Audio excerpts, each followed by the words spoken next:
in the April 2017 issue of Watchtower, page 6, paragraph 11 said this.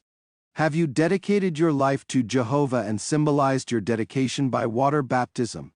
If so, that is wonderful. Recall that on your baptism day, before eyewitnesses, you were asked whether you had dedicated yourself to Jehovah and understood that your dedication and baptism identify you as one of Jehovah's Witnesses in association with God's Spirit-directed organization. First of all, as far as this dedication issue is concerned, for Jehovah's Witnesses it is the most important thing personally. But what makes this odd is that it is never referred to in the Bible. No matter how much you study the publications of the witnesses, you will not find a single reference in the Bible to someone being dedicated to God in prayer and then baptized. You may think of many stories where a person in the Bible has been baptized, but not one of them mentions that the person was first dedicated to God. Isn't that strange? Let us first take Jesus Christ as our example. The least we could expect would be to find a passage in the Bible where Jesus prayed and dedicated himself to Jehovah God. He did pray at his baptism, but it was only after he had come out of the water. In this case, we are not told in detail what Jesus prayed for on that occasion. After being baptized, Jesus immediately came up from the water, and look, the heavens were opened up, and he saw God's Spirit descending like a dove and coming upon him. Look. Also, a voice from the heavens said, This is my Son, the Beloved, whom I have approved. And even if Jesus had been dedicated before baptism, we are nowhere told. The whole dedication is a mere assumption. What about the case of the Ethiopian eunuch, to whom Philip preached? The case is recorded in Acts 8:34-39. The only baptismal question that Philip asked the eunuch was, Do you actually know what you are reading? Philip began to speak, and he declared to him the good news about Jesus.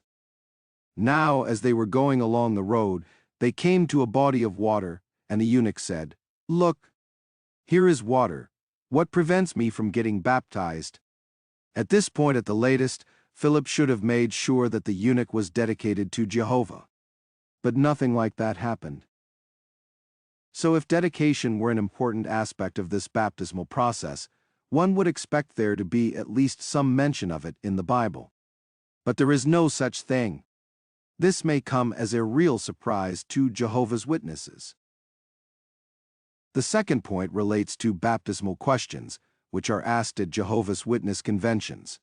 In the Watchtower from 2017 quoted at the beginning, the question was, Do you understand that your dedication and baptism identify you as one of Jehovah's Witnesses in association with God's Spirit-directed organization?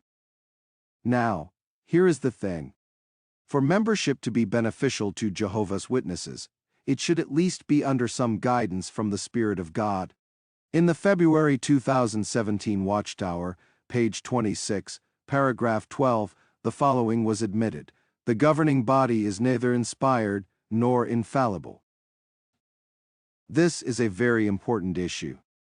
For an organization to be guided by the Spirit of God, its governing body should certainly be inspired. By comparison, the Bible is inspired, and therefore we can trust its guidance. But if the Bible were to admit that it was not inspired by the Spirit of God, it would simply be a bunch of ideas written by men that would have to be constantly clarified and updated to fit modern times. In 2019, an updated version of the organized book was published, which still includes the same baptismal questions that Jehovah's Witnesses are asked at baptism. This updated version sheds new light on how the Jehovah's Spirit works in the organization. That baptism question goes like this. Do you understand that your baptism identifies you as one of Jehovah's Witnesses in association with Jehovah's organization? Did you notice? There is no mention of God's Holy Spirit anymore. This is perfectly in line with the fact that the governing body is not inspired. This is an honest admission that the Spirit of God is not guiding the Jehovah's organization.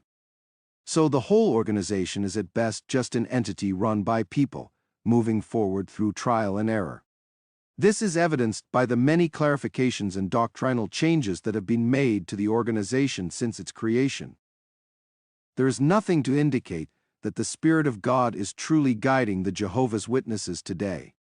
Thanks for watching. And take care.